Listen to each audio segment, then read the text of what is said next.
অগণতান্ত্রিক স্বৈরাচারের বিরুদ্ধে যিনি যুদ্ধ করে গণতান্ত্রিক প্রক্রিয়া আবার ফেরত এনেছেন কে? বেগম খালেদা জিয়া। বিএনপির স্থায়ী কমিটির সদস্য আমির খসরু মাহমুদ চৌধুরী বলেছেন, বিএনপি ও গণতন্ত্র একে অপরের পরিপূরক। তিনি বলেন, শহীদ প্রেসিডেন্ট জিয়াউর রহমান দেশে বহুদলীয় গণতন্ত্রের প্রবর্তন করেছেন, আর বেগম খালেদা জিয়া অগণতান্ত্রিক স্বৈরাচারের বিরুদ্ধে লড়াই করে তা পুনরুদ্ধার করেছেন।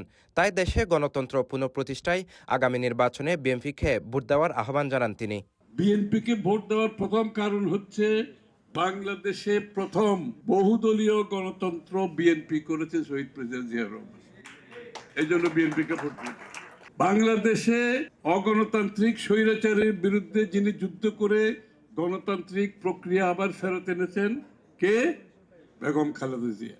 এই জন্য বিএনপিকে ভোট দেবেন। দীর্ঘ 7 বছর জেলে থেকেও গণতন্ত্রের বেলায় কোনো কম্প্রোমাইজ করেন নাই। এই জন্য বিএনপিকে ভোট দেবেন। বিএনপিকে কেন ভোট দেবেন? তারেক রহমান তার সবকিছু হারিয়ে বিদেশে থেকে গণতন্ত্রের জন্য দীর্ঘ 15-16 বছর বিদেশে থেকে এই দেশকে নেতৃত্ব দিয়ে স্বৈরাচারকে বিতাড়িত করেছেন গণতন্ত্রের জন্য। সুতরাং বাংলাদেশের গণতন্ত্রের ইতিহাস হচ্ছে বিএনপি।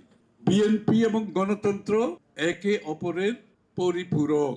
এই জন্য বিএনপিকে ভোট দেবেন। বুধবার 5 নভেম্বর বিকেলে চট্টগ্রাম প্রেস ক্লাবের জুলাই স্মৃতি হলে চট্টগ্রাম বেসরকারি বিশ্ববিদ্যালয় ছাত্রদল কর্তৃক আয়োজিত আমার প্রথম ভোট ও আগামীর বাংলাদেশ শীর্ষক সেমিনারে প্রধান অতিথির বক্তব্যে তিনি এসব কথা বলেন। বিএনপি বাংলাদেশে প্রথম শুধু গণতন্ত্র চালু করে নাই, প্রথম অর্থনৈতিক মুক্তির যে পথ বিএনপি সেটা খুলে দিয়েছে।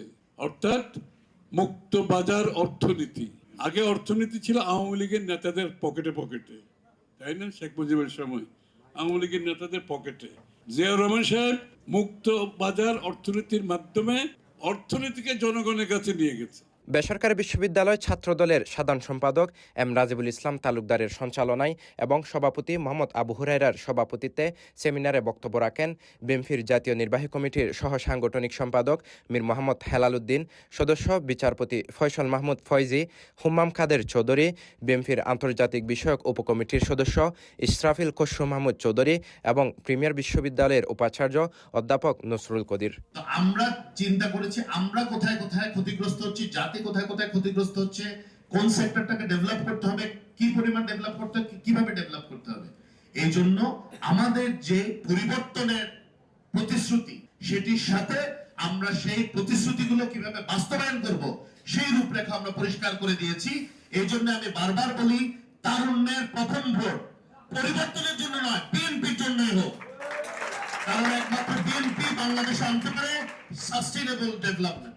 এই ইলেকশনটা সবাই বলবে একটা সুযোগ হয়ে গেছে রাষ্ট্র ক্ষমতায় যাওয়ার, এইসব ওসব অনেক সুন্দর সুন্দর কথা বলবে। তবে আমরা যারা ইয়াঙ্গার জেনারেশন, আমরা একটা জিনিস বুঝতে পেরেছি, এই যে এখন ইলেকশন ক্যাম্পেইন করছি, এটা ইলেকশন ক্যাম্পেইন না, এটা একটা জব ইন্টারভিউ। আমরা সবাই এখন জব ইন্টারভিউর জন্য নেমেছি, আর এই চাকরি দেবেন আপনারা। আপনারা হচ্ছেন গিয়ে দেশের মালিক। যদি এমপি হতে পারি তাহলে আপনাদের কাছে আমাদের গিয়ে জবাব দিতে হবে। আশা করি যদি পারফরমেন্স ভালো না হয়ে থাকে সামনের বার আর সুযোগ দিবেন না।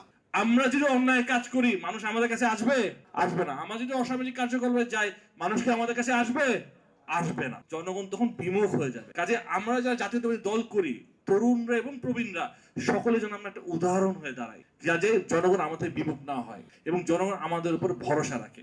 আর আমরা যদি ইনশাআল্লাহ এই কাজগুলা করি, আগামী নির্বাচনে বাংলাদেশ জাতীয়তাবাদী দলকে কেউ ঠেকাতে পারবে না ইনশাআল্লাহ। চট্টগ্রামের বিভিন্ন বেসরকারি বিশ্ববিদ্যালয়ের শিক্ষার্থীদের অংশগ্রহণে অনুষ্ঠিত সেমিনারে শিক্ষার্থীরা আগত অতিথিদের কাছে নানা বিষয়ে সরাসরি প্রশ্ন করেন। অতিথিরা শিক্ষার্থীদের প্রশ্নের উত্তর দেন এবং সংশ্লিষ্ট বিষয়ে দিক নির্দেশনামূলক আলোচনা করেন। আমাদের সবচেয়ে বড় চেষ্টা হচ্ছে গিয়ে আপনাদের এই ইউথে যে প্যাশন আছে, ওই প্যাশনটাকে আমরা ফিউল করতে চাই।